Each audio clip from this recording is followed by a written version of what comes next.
Thank you. So my name is Catherine Hickman.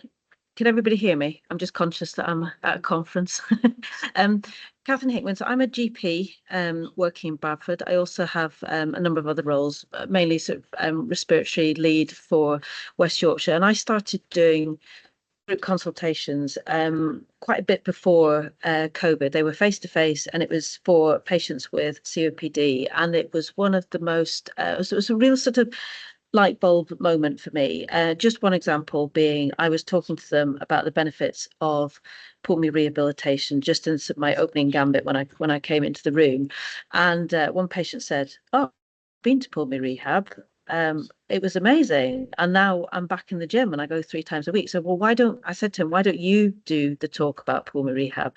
And at the end of that session, we had 10 people signed up to pulmonary rehabilitation. It really made me so hyper of the benefit of having the patients in the room with with patients who are having lived experience themselves. So what we're going to talk about today is something that we did in our practice. It was a NHS England pilot, and we were looking to identify those patients who, classically as GPs, wrongly, we call those heart sink patients, those patients that come back to us, every week, every couple of weeks with the same symptoms. And I've got 10 minutes to try and sort them out. They're coming to us with very often with a physical symptom that no amount of drugs or medication is going to solve that physical symptom. And actually, very often, what those patients need is that they need time, they need to be heard, and they also need validation from people who are going through similar experiences. For example, just time to talk about maybe things that have gone on in their past and the impact that the physical symptoms have had on their mental health, and also the mental health implications on their physical health. So we worked very closely with and Jez is going to go into much more detail about this, but it was an opportunity for us to identify those patients and really start to unpick what those patients needed from us as their healthcare provider, and how best that we can support them, rather than them coming to see us every other week. And also not just having that continuity with the one GP, it's also about them seeing multiple different healthcare professionals, none of whom were able to get to the bottom of the root cause of their problem and know how best to support them, because they were presented maybe with a different physical symptom, and they were going right back to the beginning as to where we start with this patient. So I'll hand over to Jez and Abby. Thank you, Catherine. Yes, so hi everyone, my name's Jez. I am the lead for the Long COVID service in Bradford districts and Craven, and do some work a bit more on the West Yorkshire front as well. Unfortunately, Abby's not here today. Unfortunately, we couldn't make it today, so there's a slight change of planning and delivery. So I normally was plan to sort of follow on from Catherine and then pass on to Abby to do the slides. So I will do the slides today as best as I can, so apologies for that. But yeah, as Catherine said, I think we were both very passionate about group work when we came to do this. Catherine has supported us from a long COVID point of view from right from the start, and we'd always had conversations about how we do group work, what's benefits from the past, how we could do it differently, and how we could utilise those skill sets within long COVID initially. After about a year in, we then met Georgina and we introduced the ELC team, and we essentially brought in their support to introduce virtual group assessments into the front end of the pathway. We were noticing that a lot of patients were coming into the pathway, all with their own stories to tell, all with their individualised, personalised stories from that point of view. But there was a lot of similarities within that as well. And what we're finding was people were coming in really needing to be validated, as Catherine said, really needing that sort of to realise they're not alone. And that's what we wanted to bring into that point of the pathway, so that assessment side of the pathway. So we could still do all the clinical assessment, we could still do the notes assessment, but how did we validate them? How did we make them feel like they weren't alone? And that's why we moved to group assessments within the long COVID pathway. That was really successful for a year, 18 months, I think. And then within that, we started implementing more of those sort of principles through the pathway. We'd already had a number of groups that we set up. We did a virtual group review as well that we input into the pathway, and it worked really well. So when this opportunity came from NHS England, from Georgina, she got in touch, and Catherine and I had a discussion about how we could maybe do this within a different patient group. So we're already doing it from a long COVID point of view. How could we do it with a slightly different patient group? And as Catherine mentioned, the persistent symptoms, your sort of frequent flyers, those people with really long-term symptoms with a group of patients that we selected. Within this pilot, we were obviously working on a shortest time frame, trying to look and see how we could sort of pilot it in a small population group. So the numbers within this as we go through are very small, but the outcomes I think are really useful to help to sort of guide how we could do things in the future, and certainly something that we have done since this. So this was mainly done at the start of this year, and it's something that it's quite nice reflecting back on it all, but we've used a lot of the learning from this as we've progressed on through certainly on the long COVID pathway and moving forward from there. So I'll go into the slides if that's okay, and then we'll pick back up. And Catherine, if you want to jump in at any point, please feel free to jump in. So we caught up initially and had a chat about how this might look, how we could maybe do this. So we talked about essentially a 3-step pathway. So step 1 was that we would do a 90-minute face-to-face group assessment in the GP practice. So we initially looked at virtual as being an option, but we're really keen, 1, not to digitally exclude, and 2, to make sure that use the opportunity that we had where we're using a single sort of practice and practice area where everyone had really local access to that practice. So that worked really well to be able to do something face to face.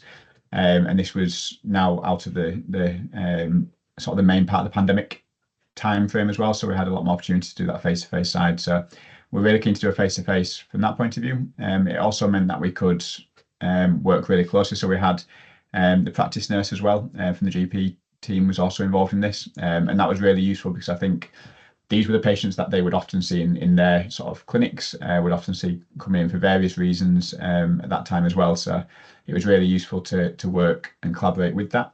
And then there was Abby, who was the occupational therapist from our team, from the long COVID team, who was very much leading on this from our side. So Abby and the practice nurse working really closely together was really helpful because it had that sort of rehabilitation slant, that occupational therapy slant on that, whilst having that sort of that GP primary care view, that nursing view on that as well. So I think it was really useful for both sides to see that as well and work really collaboratively with this patient group. The second step was to do an in-depth notes assessment. So something that we do on the long COVID pathway was always to offer this in-depth notes assessment. So we work through, we can make sure we're screening any aspects, and we'll come on to that in the next couple of slides. And then we'd offer them a 10-week virtual rehabilitation program. So within this, we're really keen to make sure there was something to offer the patients as well. So we knew that the group assessment clinic would be part of the assessment and potentially part of their rehabilitation in terms of the support for the patient within that one-off group. But we're also keen to offer them something more than that as well, in terms of something that they could move on to and then review how that would input as well. So we created a 10-week virtual rehabilitation program as well that we could offer to the patients to attend after this.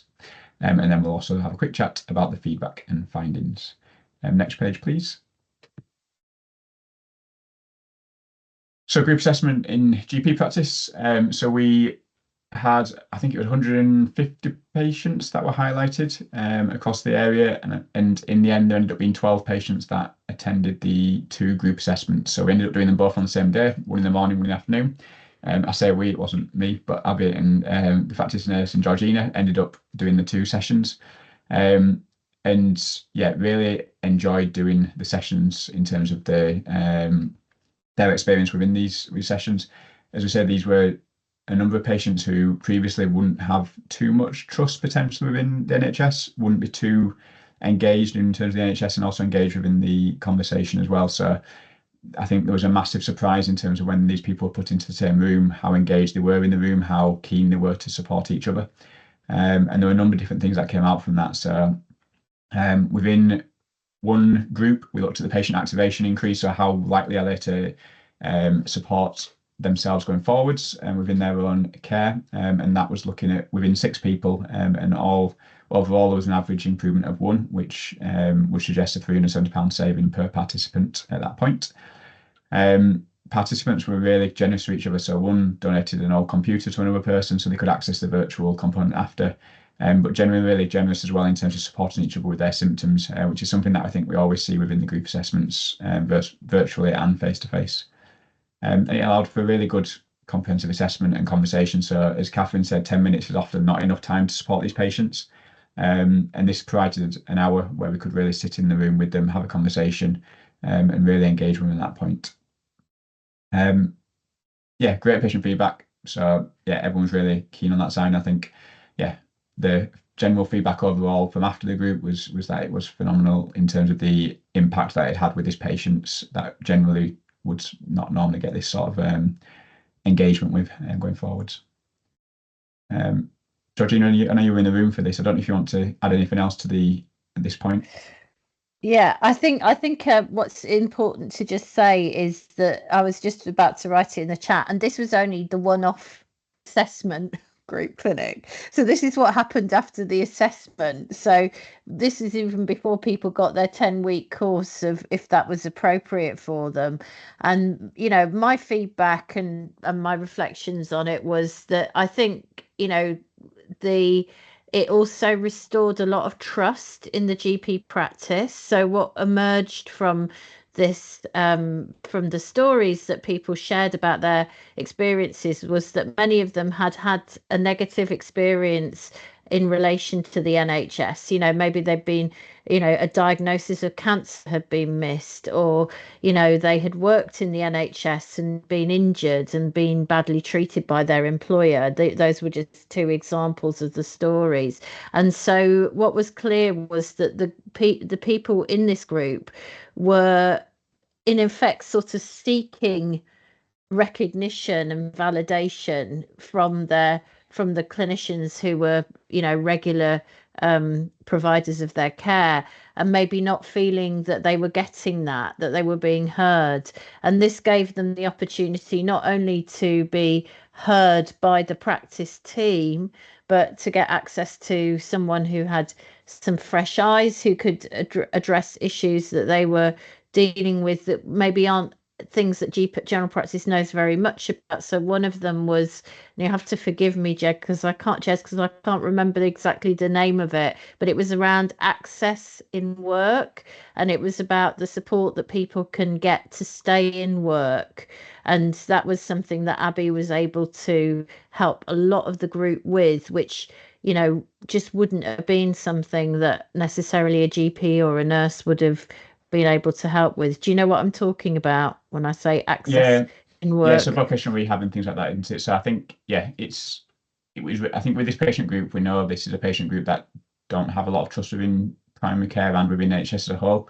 It's completely normal in all areas. It's not just for this practice in terms of that point of view. I think it's important to say as well. I think this is something that we see really commonly with a large amount of patients, and there's a lot of evidence out there. There's some evidence being done from a long COVID point of view in terms of people not having trust in NHS and therefore not coming forward or not particularly engaging with options. So yeah, one of the definite benefits of this was to get that engagement at this point. So yeah, definitely. And as you say, that what was really fantastic was how the group just supported each other. And I know we're going to talk about this a little bit later. I think it's going to come up, but I think it was hugely beneficial having the mixture of a nurse, a general practice nurse, and the OT working with the patients. It felt like a little bit of almost a sort of, what's the word, it felt like a bit of an indulgence, perhaps, having two clinicians in the room. But on the other hand, this is a group of people who are in general practice almost every week. So if we can't get to the bottom of the story around why we're not helping them and they're not able to move forward, with managing their health issues in their lives, it's a kind of a false economy to not invest in them, if you know what I mean. So that was my kind of reflections, and it was great also doing case conferences around what the clinicians wanted to do with the patients immediately after each of the group clinics, because we captured everything. I was able to be their note taker, and then they were able to go off and action it all, and it just felt really efficient. Yeah, thank you, Georgina. Next slide. So I've seen a question in the chat, so I'll answer it as we go, if that's okay. So what was discussed within the group assessment? The general guys normally of the group assessment. So any ones that we do would normally be that it's a fairly open conversation. So it's normally in terms of what's impacting you, what are your key symptoms, and then moving on from that. So you can generally get or you can get a very rich conversation going just by asking what's your main symptom, and that will generally start a conversation within a room that will last for as long as you want that conversation to last for. So it's generally the lead's role to manage that conversation, but it's not necessarily the lead's role to create the conversation as such. Once you put that question out there and you then say, so tell me about that symptom, how does it impact you? You suddenly start to see that you get within the room, and this is on virtual as well, you suddenly start to see you get nods or you get shakes of the head. And you can generally then pick out people in the room based on what they're doing. So you could say, John, let's say, I can see you nodding as well.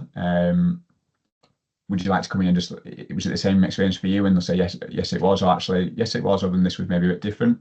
But then you go to the person who wasn't nodding and you say, well, I can see that you didn't have this experience. How was your experience with this symptom? Or do you have this symptom?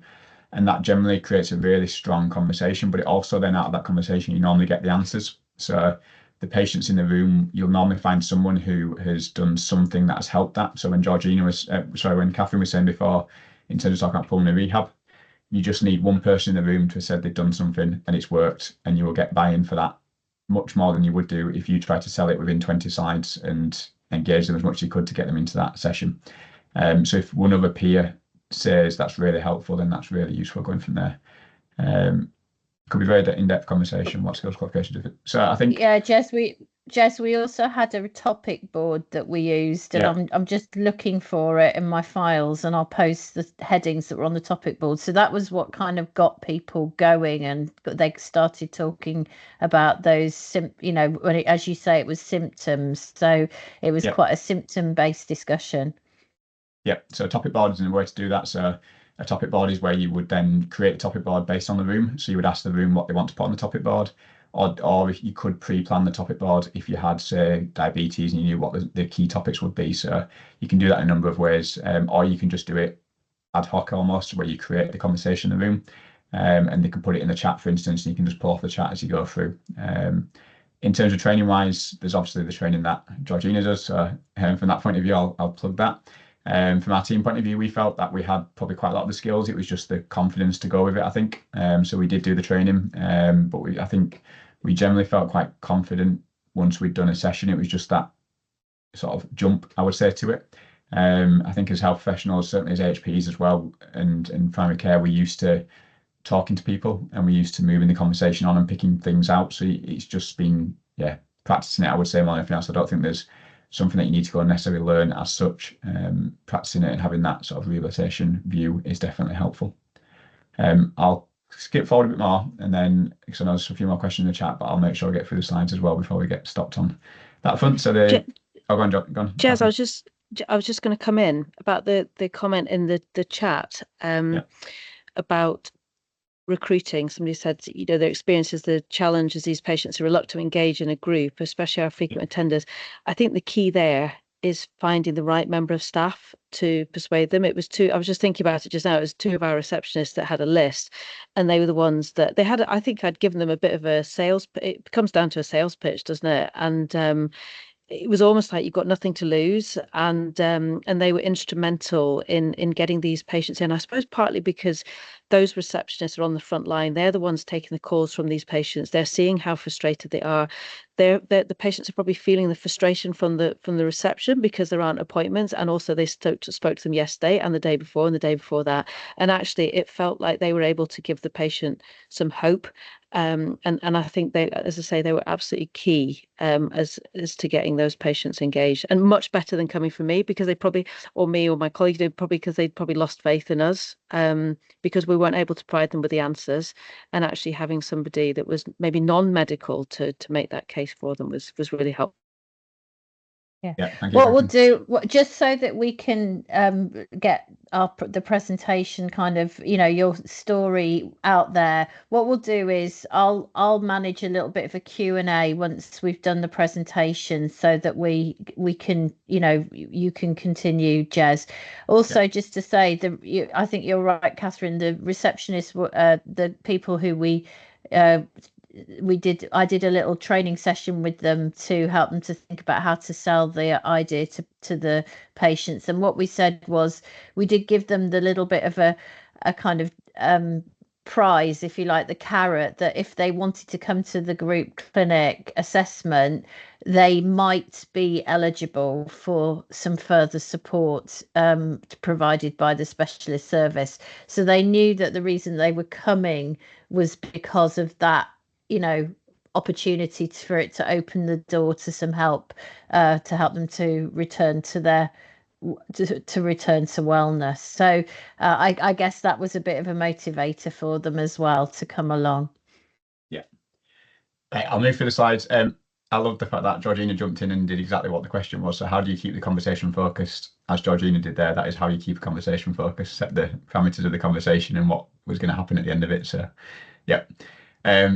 Virtual, also just go back one slide, please. So I think the slide's been on, but I'm not actually spoken about that one. So this is a really key bit, I think, in terms of making sure that we do this in a really safe way, but also really understand our patients. So when we're giving any interventions following this, so this was done after the session, but when you do any interventions following this and you've got people with persistent symptoms and complex symptoms, I think it's really important you understand the patient's background from that point of view, but you also understand that there's not anything from a red flag point of view or anything from an alternative condition that could have been picked up. So this is talking about, for in the most part, for patients who've either got diagnosis already of long-term conditions or symptoms that don't necessarily fit with a diagnosis of a long-term condition as such. So there's potentially no structural changes that have impacted. I know in the chat MECFS and long COVID have been mentioned, where obviously it's not always due to a structural change as such, the cause of the symptoms. So it's really helpful to have this understanding about the patient. And then within this, so myself and Abby did this through the patient's record. And then we went back to Catherine with any questions that we had about any further bloods that might do in any case, or if there's any questions in terms of specific patients. So I think this is a really important piece when we talk about the rehabilitation aspect of offering this component so we can support people appropriately. Next slide, please. So the virtual rehab program, so this is where, again, Abby fully led on this, and we have a mental health nurse in the team. We also have another physio, another Abby, that also led on this as well. So this is essentially the 10-week program that we created, or they created. It had a very much CBT, cognitive behavioral therapy principles running through it, as you'll notice with a lot of the different aspects. So we did the 5 areas activity, which is again looking at splitting in terms of what you can control, what you can't control. In terms of the 5 areas, you'll have seen the diagram before, but you have the 4 boxes. So you've got emotion, thoughts, behaviours, and physical. And then you've got the environment overseeing all that. So you can really put your symptoms and your feelings and your sensations around your symptom into those key areas. And that helps to patients to really split apart what the symptom is and what it actually means to them and how it impacts them, which is a really core part of this work, I think. So we did that. We did the triangular breathing. We did lots of different aspects to work through how someone could self-manage in terms of looking at how they could potentially improve their symptoms, but in particular manage their symptoms, and then how they can do their day-to-day life living with those symptoms as well. So they were sort of the key aspects we're looking at. We also did the 7 steps tool for problem solving. So we're looking for smart and smarter goals. So something that people can work on going forwards, and we found that really helpful. Next slide, please. So the outcomes will go through patient feedback, outcome measures, GP contacts, reflections, and future. Just to say on this point again, or to really reiterate, this is really small numbers. So we'll go through in terms of what the numbers are, but the outcomes are based on directions and yeah, rather than having a really significantly clinical or clinically significant number of patients. So just to stress that again. Next slide, please. So feedback. So I think this is always the most important one. This is what we're trying to help improve, is the patients and how they feel and how they're doing. So this was the feedback that we had. So all sessions helpful, good format for chatting with people. There was very much some of the group did get quite close in terms of wanting to know more about each other and have those conversations. And as you can see in the top, talking about whether they could bring biscuits to a virtual course and introduce their pets. But yeah, that really helps in terms of people getting to know each other a bit more and having that sort of peer support with that. Next slide, please. So participation-wise, we had 12 people to the group assessment. Following this, we had one that was referred on to community. So this is where that conversation at the end of the session that Georgina was talking about between Abby and the Georgina and the nurse, practice nurse, was looking at were they suitable for this sort of work? Is there anything else they could be referred to? So there was someone who straight away was identified as being appropriate for referred to community rehab. So they were referred through. There was one that was unsuitable for groups based on the mental health notes review. And there were 3 that actually triggered for the long COVID pathway. So we already had that set up. So rather than putting them through a separate piece of work, we pulled them into the long COVID pathway. So that took us down to 7 patients. And then once we actually got into the pilot, there was one that didn't respond at that point. There was one that felt that their symptoms improved and therefore didn't need the input or want the input at that time, which was helpful. So it took us down to 5 patients at that point. Next slide, please. So this is just a quick look at the outcome measures. Again, this is towards the end. So we had various points of people being on holiday and various other aspects that impacted numbers. But generally, as you can see, we saw an improvement in the key outcome measures. And the EQ5D in the bottom right, you can see some improvement within the EQ5D overall health score as well. Next slide, please.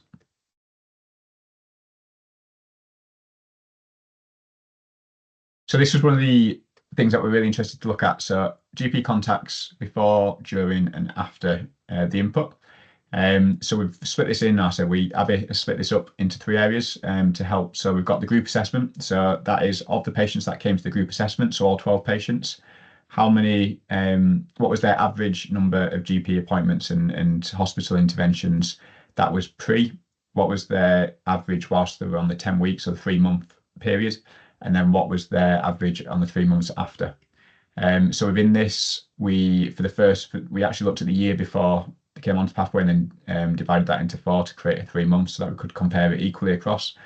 And as you can see with the group assessment, the return to wellness group, which is the 12 people, so it was to the 6 people that came onto that. And then you've got the long COVID pathway. So the 3 others that we moved out of this altogether and put on the long COVID pathway, you can see that all of them have a reduction in primary care use and NHS use whilst either on the 10-week course or for the 3 months after that as well, which I think is probably one of the biggest bits of evidence that we got out of this. I think is really useful information to have and really helpful, I think, particularly for primary care as well, and why we might do this sort of work. Next slide, please. So reflections. As Georgina said, I think it was really helpful to have that AHP input, so that I have that rehabilitation view on this. So in terms of when we are looking at what's the next step, I think that was really helpful, and it also helped learning both ways between the nurse and the occupational therapist as well, in terms of how they may do things in the future as well, which was really helpful to sort of upskill the workforce from that point of view. I think it's really important to understand that this was run by the nurse and the AHP. So Catherine did a lot of the groundwork in terms of identifying the patients initially, but the patients were very much managed from the nurse point of view and then the AHP point of view. So this wasn't a high cost group of staff in particular that was supporting these patients, but got really good outcomes from this and supported patients in a different way than they would be used to. We did get a high dropout rate. I think within this population patient group, we generally do see that with things. But there were some people that we did manage to have some really good input and make some really big changes. So I don't think some of our outcome measures really identified the change that people made to their own life and how they were going to do going forwards. And I think that's the really important piece from this as well.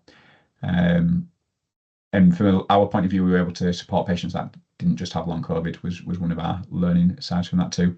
I think from a patient point of view, from the group assessment wise, it's that validation, which is what we've seen on long COVID pathway and we've seen within this work as well. That validation, that knowing that you're not alone, knowing there's other people going through similar things. You don't have to have the same condition to have that conversation. It could be the same symptom, or it could just be that you've had a similar experience within healthcare or within the workplace or elsewhere where you get that connection. But I think that is really important to get that at any point when we're supporting patients with ongoing symptoms, persistent symptoms, long-term conditions. Next slide.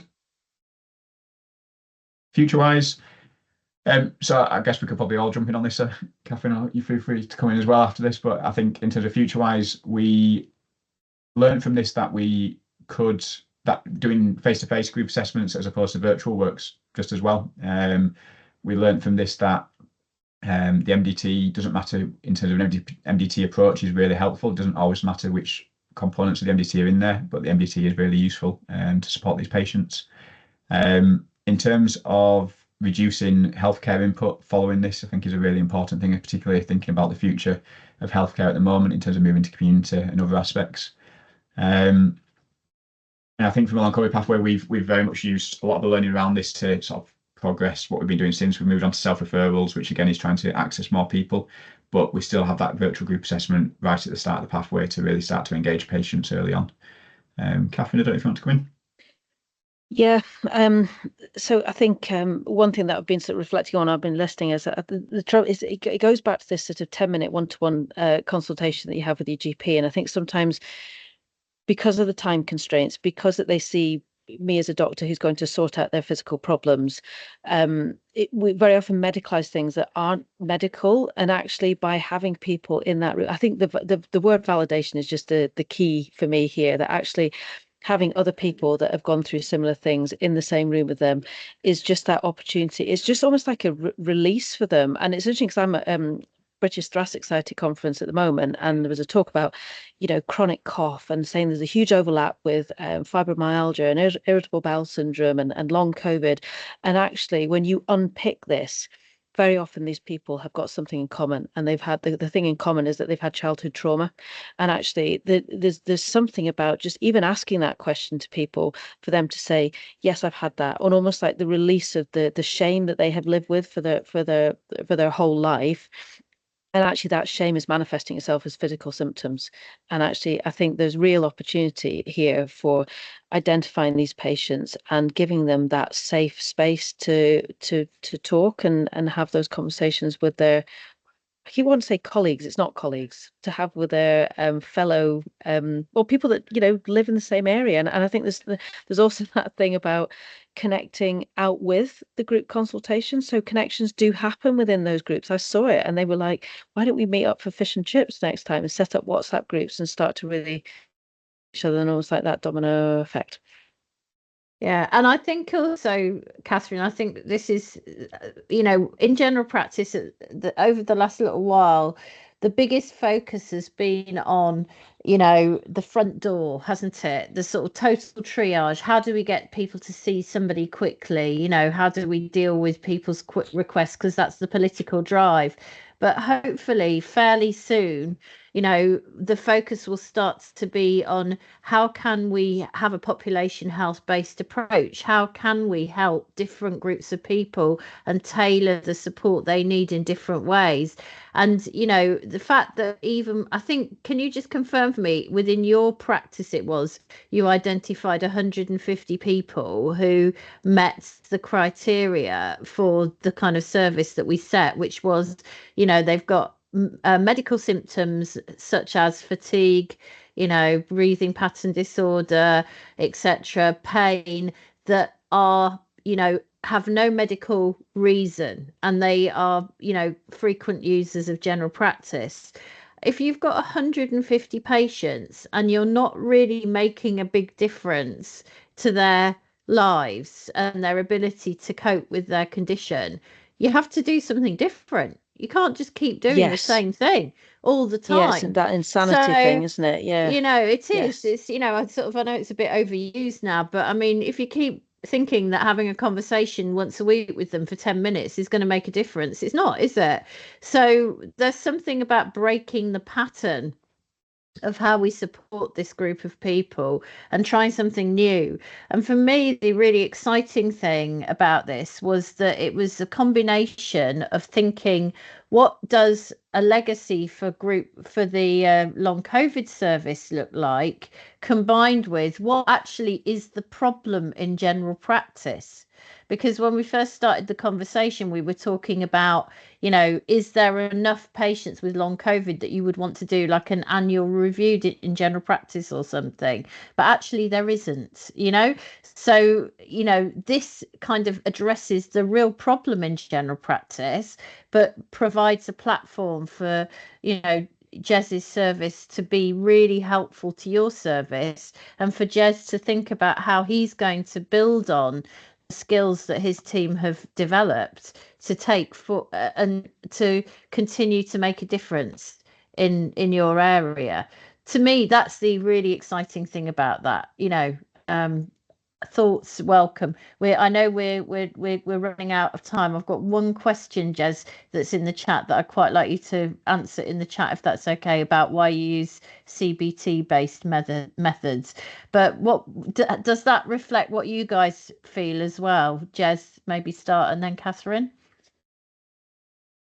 So do you want to respond to CBT in the chat side? Do that in the chat, but just Yeah. in terms of like what I've just said, does that kind of resonate? Yeah, definitely. Yeah, I think it was really useful to pick up a patient group at a different point than we would usually. So we'd normally get them referred through from primary care, and it was nice to really work closely with primary care. I think this is where this work needs to be close to primary care. It doesn't need to be taken completely away from primary care.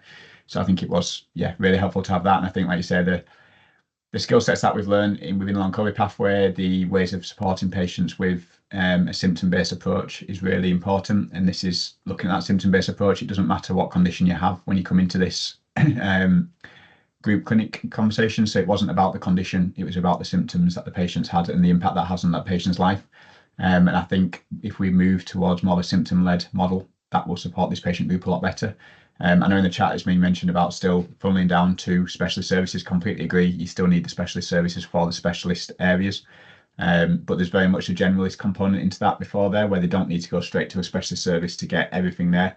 As soon as you get a specialist service, you include, but you also exclude people who don't meet the diagnosis criteria. And it's how we support everyone rather than just those groups. So I think having this sort of middle ground generalist service is really helpful for people. Catherine, anything? It's just almost like having that time to pause, time to breathe, which we tend not to have in general practice. But it's almost like that thing. We have a patient that phones up every single day, and occasionally she'll come through to me, and she comes on in a, it all sounds very acute, and I feel actually, does she need a visit? And then we just talk for 20 minutes, or she talks for 20 minutes, and she always leaves with a sort of laughing, and it's almost like she just needs that time, but we haven't got time to give.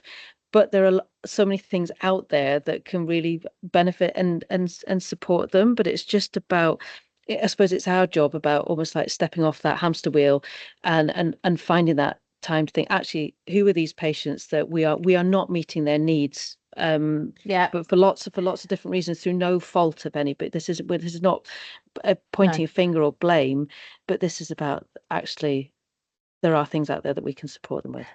There's something really powerful about that honesty, isn't it? That of having that honesty with our patients to say, we are not helping you here. We want to, and we want to do more. We want you to learn how to manage these symptoms. For me, as somebody who didn't know very much about this kind of work, the fact that so all these people had the same symptoms, even though they had slightly different diagnoses, was a revelation. And actually, it's kind of reminds me of, talking about, diabetes, hypertension, CKD. We're measuring all the same biometrics, and the changes that patients need to make are all the same. It's all lifestyle related, but we keep putting them into these little different boxes and calling it diabetes or pre-diabetes. It doesn't really matter. They've all got to manage the same biometrics, so we might as well see them all together. Actually, that's my kind of simple way of looking at the world. So I think it's there's some really interesting issues that this project kind of shines a light on, that hopefully people will go away thinking differently and asking themselves, how can we actually really be humble and identify a different way of supporting people and build on the skills that we have within our communities. So Jez, I'm relying on you to answer that question. We've got lots of really powerful helpful feedback in the chat, and thank you everybody for that. We're going to bring the session to a gentle close now, and I'm going to hand back to Helen to just take you through